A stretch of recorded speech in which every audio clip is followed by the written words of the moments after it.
When Gandhi was born, British rule had been established in India.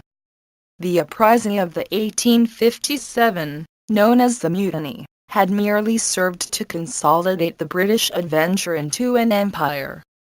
India had effectively passed under British tutelage, so effectively indeed, that instead of resenting alien rule, the generation of educated Indians were eager to submit to the civilizing mission of their foreign masters.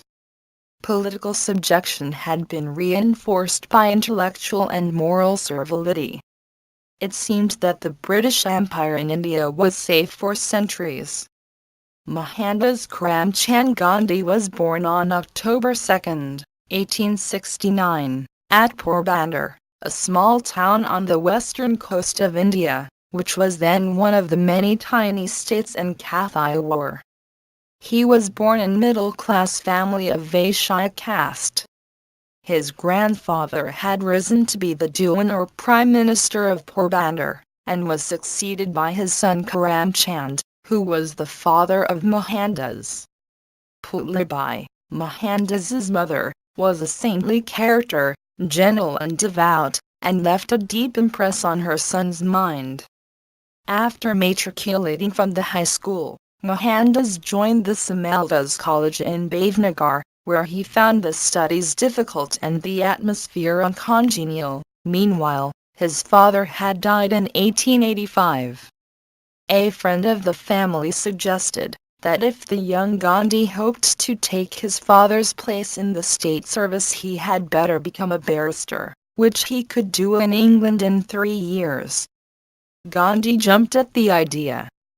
The mother's objection to his going abroad was overcome by the son's solemn vow not to touch wine, women and meat. Gandhi went to Bombay to take the boat for England. In Bombay, his caste people, who looked upon crossing the ocean as contamination, threatened to excommunicate him if he persisted in going abroad. But Gandhi was adamant and was thus formally excommunicated by his caste.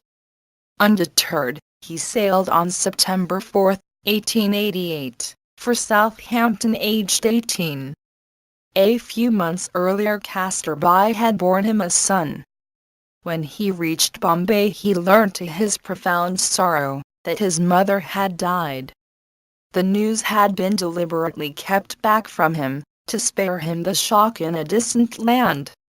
After spending some time in Rajkot, where with his usual earnestness he immediately took in hand the education of his little son and of his brother's children, he decided to set up in legal practice in Bombay.